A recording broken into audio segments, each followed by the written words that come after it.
Hello there. Welcome to tonight's episode of the Nocturnal Disney Podcast, Twilight Thoughts. My name's Bryce, your friendly host, and a heck of a Disney fan, if I do say so myself.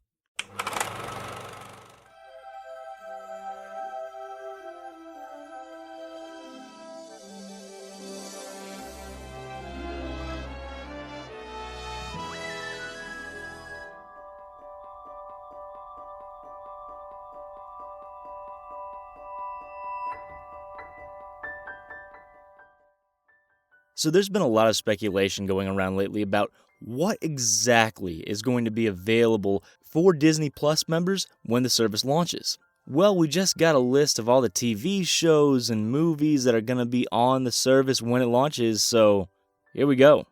Let's start with the Disney movies.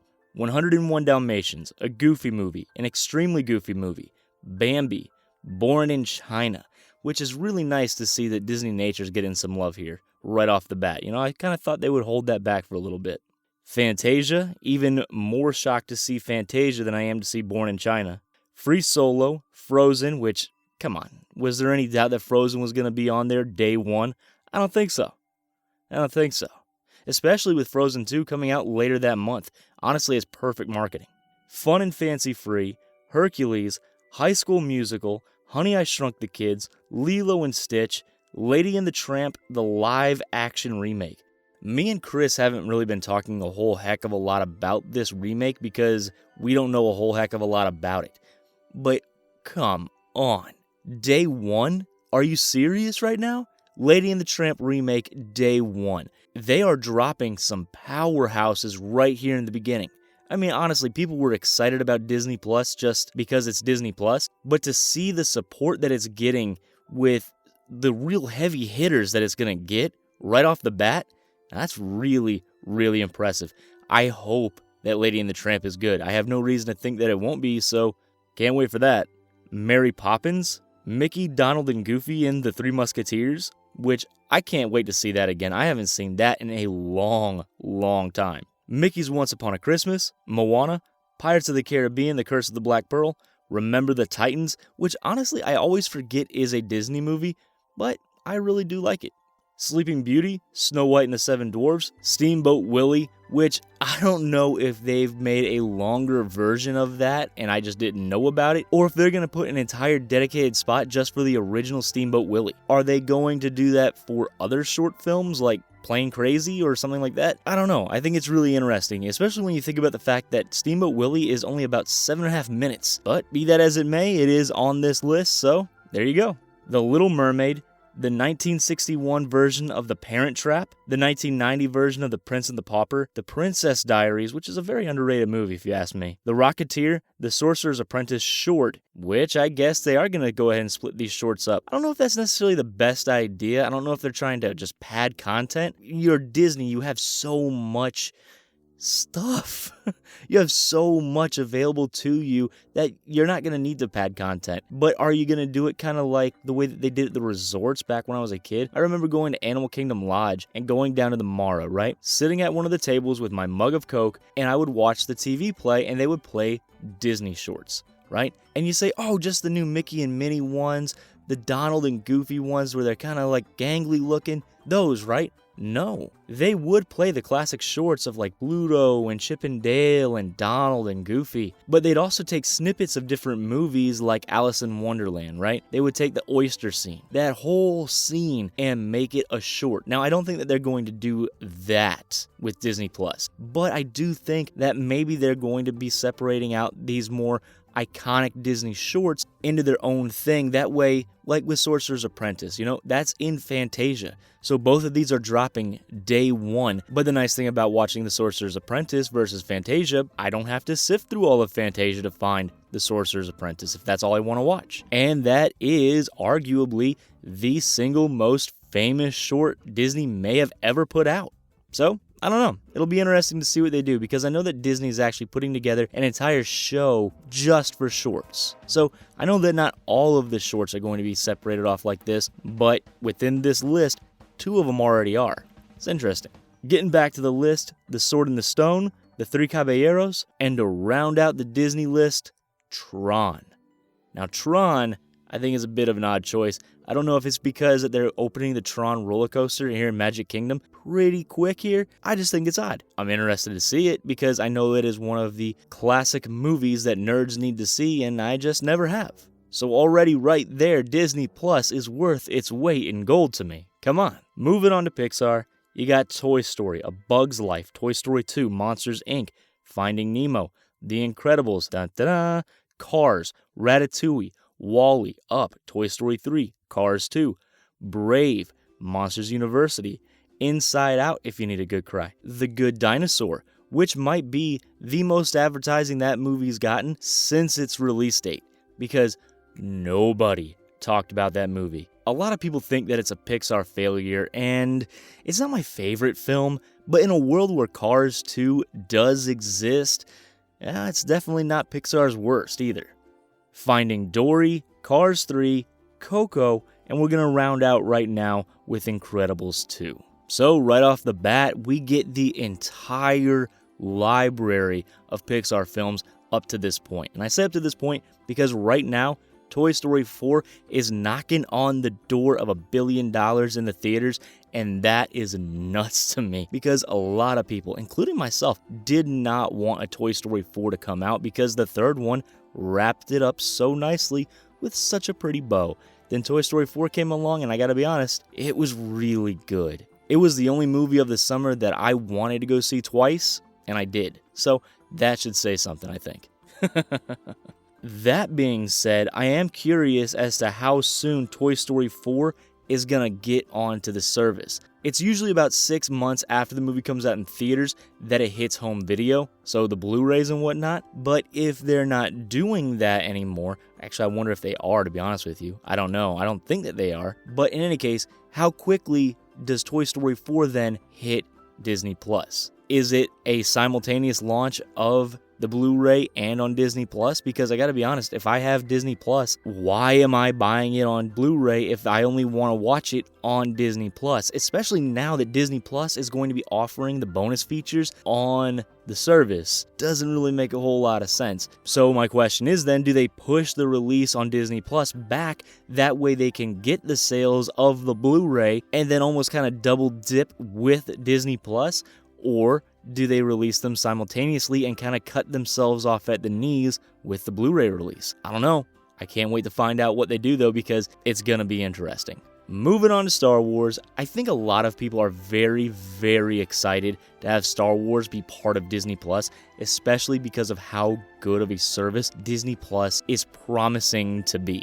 Now, granted, they're promising stuff, so who knows what's actually going to happen. But for right now, let's assume that it's a good situation. Because you're going to be able to sit down in your house, kick back with a drink, and watch Episode 1, The Phantom Menace, Episode 2, Attack of the Clones, Episode 3, Revenge of the Sith, Episode 4, A New Hope. Thank you, Fox Buyout, for that one. Episode 5, Empire Strikes Back. Episode 6, Return of the Jedi. Episode 7, The Force Awakens. Rogue One. And I think the most anticipated thing for a lot of people, The Mandalorian. The Mandalorian is going to be a crazy, crazy show. I know that my co-host for the Nocturnal Disney podcast, Proper, is super excited for The Mandalorian. He was more excited for The Mandalorian than he was for Episode 9. I think that should say something to you. That's really, really impressive. So you have something like The Mandalorian drawing in people like Chris, who like Disney, but it's not their favorite thing. They don't necessarily have to run out and see every Disney movie that happens. So you have really nice counter-programming with The Mandalorian, which is going to be this series of either 10 or 12 episodes, I forget which one they said, I think it's 10, that's going to be a little bit more gritty, maybe along the lines of Rogue One. In terms of grittiness and just war, it would feel like a war versus something like Episode 8, which just had a different feeling about it, right? So you have something like that versus Lady and the Tramp, where Lady and the Tramp is more geared toward that very I love Disney, I want to watch everything Disney type crowd. Moving right along to Marvel. Marvel Studios has released 23 Marvel films.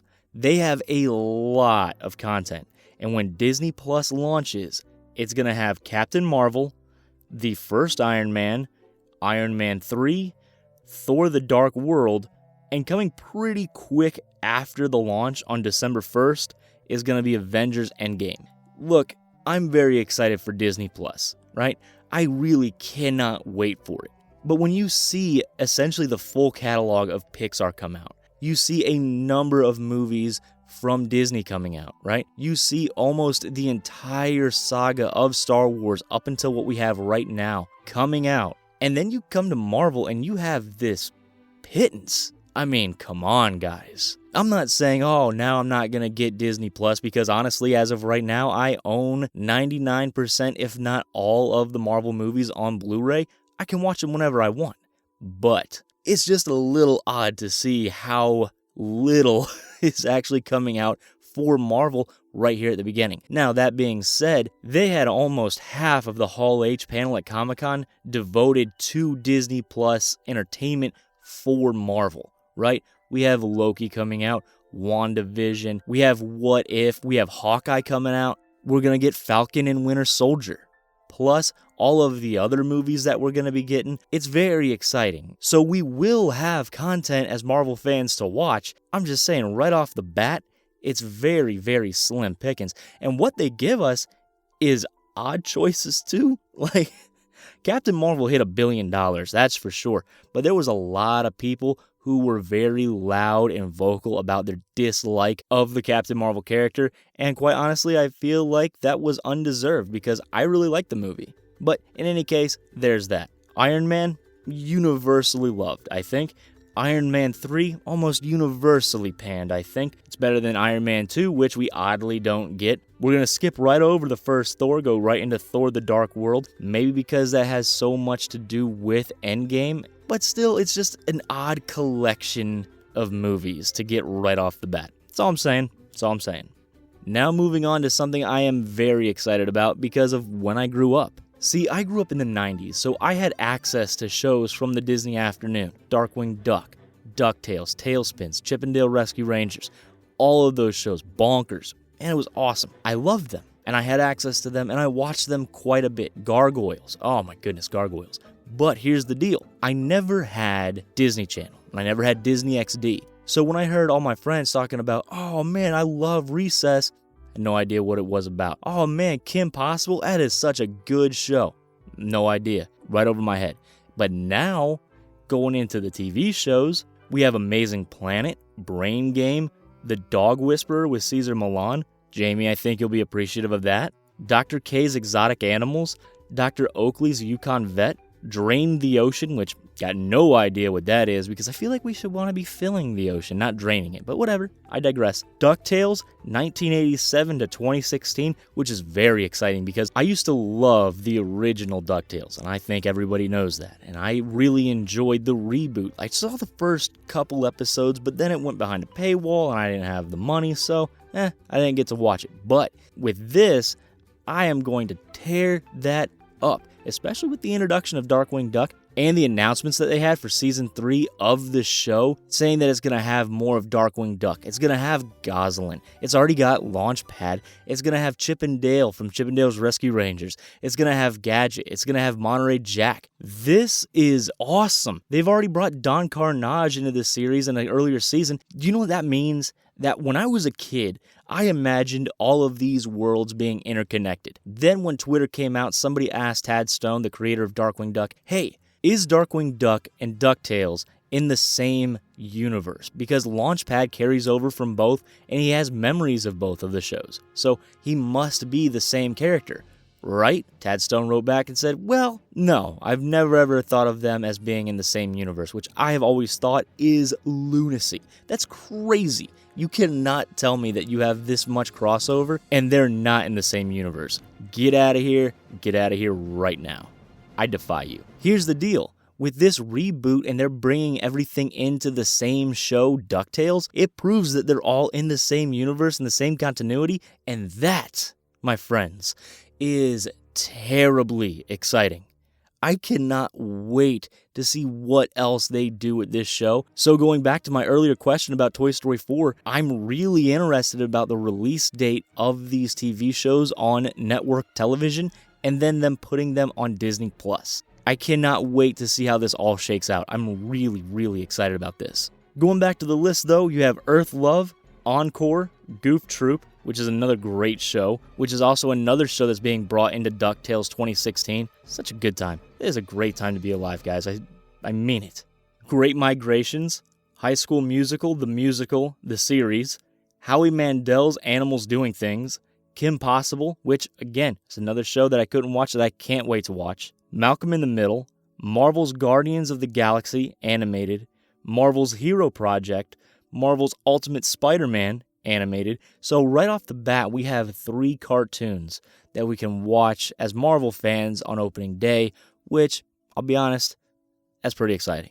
I take back a little bit of what I said for their really, really lackluster showing for their movies. Still, doesn't excuse them because they need to get that back on point, but this is acceptable as well. Mickey and the Roadster Racers, Mickey Mouse Clubhouse, Mickey Mouse Shorts, which clearly just going to be shorts, which is fantastic. I can't wait to watch all those. One Strange Rock, never heard of that. Raven's Home, Rocky Mountain Animal Rescue, Spark Shorts, which is the show that I was talking about earlier when I said that Disney is dedicating an entire show to animated shorts. And that's very exciting because I love that short form storytelling in those shorts. Just get in, get out. It's kind of like this. It's guerrilla storytelling, guerrilla podcasting. I love it. They stole it from me. That's what I'm going to say. That's So Raven, The Incredible Dr. Pole, The Simpsons. Look, I cannot believe that The Simpsons is on here day one, and I still don't have my 3rd season of Darkwing Duck yet. Come on, Disney. Come on. 30 seasons of The Simpsons and you can't give me 1 season of Darkwing Duck, which is your own show? Man, that's messed up. Though I do suppose this would be very good counter-programming for someone, again, who doesn't love the sweetness of Disney. You know what I'm saying? So, I get it. Not happy about it, but I get it. I get it. Unlikely Animal Friends, which I have no idea what that is, but I feel like I am going to love it because it sounds adorable. And Wicked Tuna. Now, one of the big selling points of Disney Plus was that, hey, we're going to have the entire catalog of Disney movies and Disney TV up and available for streaming in high definition. Can't you wait for that? Can you imagine? You're welcome. And we all said, yes, thank you. We would very much like to have that. And you say, well, Bryce, you just read us what was going to be released, and that's definitely not the entire catalog. What happened to Jungle Book? What happened to the re-release of Jungle Book? Wreck-It Ralph. I mean, there are a number of Tangled, where's that? There's a number of things that you didn't reference. Disney has 52 animated movies by themselves. Actually, I think it's more at this point now, but whatever. But in any case, yes, you're right. They did say that. And I was complaining about Darkwing Duck and how we only have like a fraction of the Marvel catalog on day one. So I'm complaining too. I'm part of the problem. But remember this. This is day one. This is launch day. You know what I'm saying? Launch day for anything is always a nightmare. I remember a number of years ago, everybody was super excited for the release of the brand new SimCity. I can't wait to play it. It's gonna be awesome. Well, one of the deals with SimCity was it was always online. And when people went out in droves and bought it and downloaded it and got home to try to play it, well, their servers couldn't handle it, and that caused a giant problem. Now, granted, user traffic and content are a different thing. I think it might be good for Disney to be able to say, look, this is what we got for you. Right now, we're trying to make sure that our servers are in proper functioning order, and then we're going to release more. That's one way to look at it. Another way to look at it is, hey, if we release everything all in one shot, we're going to get really big hype for all of this for about 2 weeks.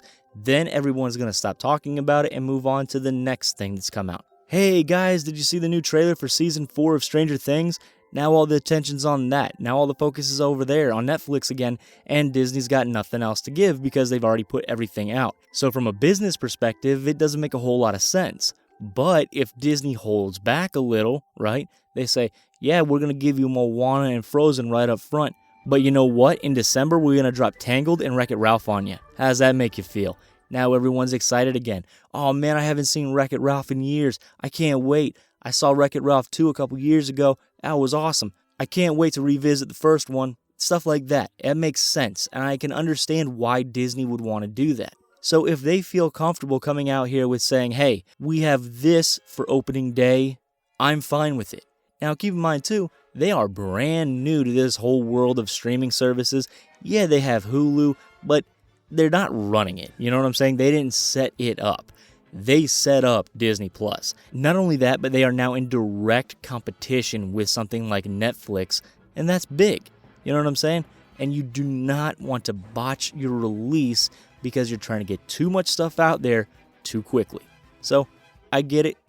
I'm excited for this because they've given us quite a few things to be really excited about. Again, almost the entire saga of Star Wars up until Episode 8, right? Plus The Mandalorian, which is huge. So many people are excited about that. You have the brand new Lady and the Tramp. People went out in droves to go see Lion King. We're coming into its second weekend at the box office, and it is just under $1 billion.